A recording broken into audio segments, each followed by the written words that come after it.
ሰላም እንዴት ናችሁ? ጌትነት ነኝ። በዚህ ቪዲዮ የማሳያችሁ የአማርኛ ዲቃላ ፊደላት የሚባሉትን በተለምዶ ማለት ነው ፓወር ግዕዝ ሳንጠቀም እንዴት አድርገን ኮምፒውተራችን ላይ እንደምንጽፍ በቀላሉ መንገድ አሳያችኋለሁ። ፓወር ግዕዝ አንጠቀም ማለት ሌላ የምንጠቀመው አለ በሱ ፋንታ ቪዥዋል ኪቦርድ ይባላል። ምንም አታስቡ፣ የምታወርዱት ምናምን ዳውንሎድ የምታደርጉት ሶፍትዌር አይደለም። ቀጥታ ሰርች ማድረጊያው ላይ ትሄዱና ኮምፒውተራችሁ ላይ ላንጉጅ ብላችሁ ጽፋላችሁ። ይሄው እንደምትመለከቱ ከዛ ከላይ ይመጣላችኋል። እሷን ሌፍት ክሊክ ትጫናላችሁ። ከዛ ወደ ዝቅ ስትሉ አድ ላንጉጅ የምትላለች አይደለም፣ እሷን ሌፍት ክሊክ መጫን ነው። ከዛን እዚህ ጋር አማርኛ የሚል አለ። ካልመጣላችሁ እናንተ ጋር አምሃሪክ ብላችሁ መጻፍ ትችላላችሁ። ከዛ ይሄኛውን ሌፍት ክሊክ መጫን ነው።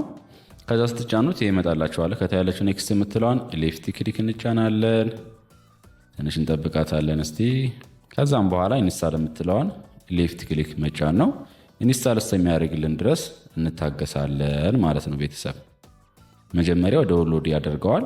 ከዛ ቀጥታ ኢንስታል ያደርግልናል። ግን ግዴታ ኢንተርኔት ያስፈልጋችኋል እችን ለመጫን ለኮምፒውተራችሁ ላይ። እንደምትመለከቱት ይሄው ዳውንሎድ ማድረግ ጀምሯል። ዳውንሎድ አድርጎ ጨርሷል። ኢንስታል አድርጎልናል ማለት ነው። ናይስ። ከጨረስን በኋላ እችኛውን ክሎዝ እናደርጋትና ነገር ግን ግዴታ እዚህ ጋር እንደምትመለከቱት እንግሊዝ ብላ ትመጣላችኋል። እሷን ሌፍት ክሊክ ስትጫኑ ሁለት ኪቦርድ የምታገኙት አማርኛ አለ፣ እኛው ደግሞ እንግሊዘኛ ማለት ነው። ስለዚህ አማርኛ ፊደላችን ስንጽፍ ሊሆን ይችላል ወይንም ዲቃላ ፊደላችን ስንጽፍ ግዴታ እችኛዋን ሰሌክት ማድረግ አለብን ማለት ነው። ከዛን እዚህ ጋር እንደምትመለከቱት ዲቃላ ፊደላት የሚባሉትን አንድ ባንድ አሳያችኋለሁ። የመጀመሪያው ኋ የምንለው ነው። እሱ እንደመጻፍ ካፕሱልክ ምናምን ማብራት የለባችሁ። ነገር ግን እችኛዋን መቀየር አለባችሁ ወደ አማርኛ ማለት ነው። አማርኛ የምትለዋን ከዛን ኤች ዩ ኤ ስታደርጉ ይሄው ኋ ይጽፍላችኋል ማለት ነው። ይችኛዋን ደግሞ የሐመር ኋ ላይ ያለችውን ኋ ለመጻፍ ደግሞ ኤችን ሁለት የመንካት አለብን። አንድ ሁለት፣ ከዛ ዩ ኤ። ዷን ለመጻፍ መጀመሪያ ዲን እንጽፋለን፣ ከዛ ዩ ከዛ ኤ። ሏን ለመጻፍ መጀመሪያ ኤል ከዛ ዩ ከዛ ኤ።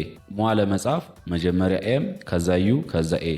ሷ ለመጻፍ መጀመሪያ ኤስ ከዛ ዩ ከዛ ኤ ጽፋላችሁ። ከዛችኛዋን ሷ ደግሞ ለመጻፍ ኤስን ሁለት እንጽፋለን ማለት ነው። መጀመሪያ ሁለት ትነኩታላችሁ፣ አንድ ሁለት፣ ከዛ ዩ ኤ።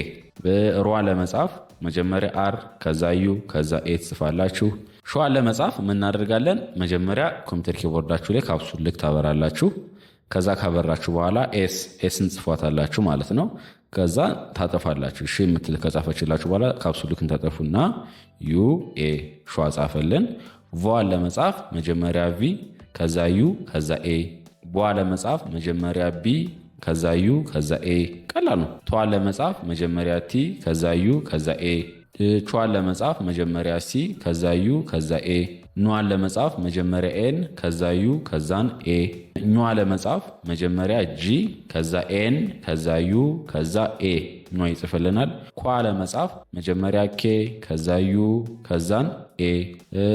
ኋ ነው የምትባለዋ። እችን ለመጻፍ መጀመሪያ ካፕሱልክ ታበሩና ኬን ነው የምትነኩት። ከዛ ከጨርሳችሁ በኋላ ታጠፉታላችሁ ካፕሱልካችሁን። ከዛን ዩ ከዛን ኤ ትጽፋላችሁ ማለት ነው። እንደምትጉት ጽፎልናል። ዋ ለመጻፍ ደግሞ ዋ ሳኮን ያችኛዋ ዲቃላ ፊደላት ሆኑት ማለት ነው። ደብሊው ዩ ኤ። ዟ ለመጻፍ ዜድ ትጽፋላችሁ፣ ከዛ ዩ ከዛን ኤ። ዥ ለመጻፍ መጀመሪያ ዜድን ስንጽፍ ካፕሱልክ መጀመሪያ እናበራና ከዛን ዜድ ከዛን ካፕሱልካችን እናጠፋዋለን ዩ ኤ። ጇ ለመጻፍ መጀመሪያ ጄ ከዛን ዩ ከዛ ኤ። ጓ ለመጻፍ መጀመሪያ ጂ ከዛ ዩ ከዛ ኤ። ጧ ለመጻፍ መጀመሪያ ካፕሱልክ ማብራት አለብን። ከዛን ቲን እንጽፍና ካፕሱልካችን እናጠፋዋለን ዩ ኤ።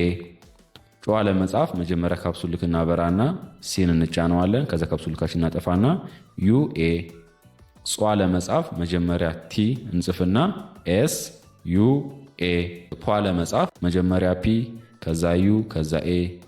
ፏ ለመጻፍ መጀመሪያ ኤፍ ከዛ ዩ ከዛን ኤ። ቋ ለመጻፍ ደግሞ ለምሳሌ ጳጉሜ ምናምን ለብለን ለመጻፍ የምንጠቀምባት ማለት ነው። መጀመሪያ ካፕሱልክ ታበራላችሁ፣ ከዛን ፒ፣ ከዛን ካፕሱሉን ታጠፉና ዩኤ።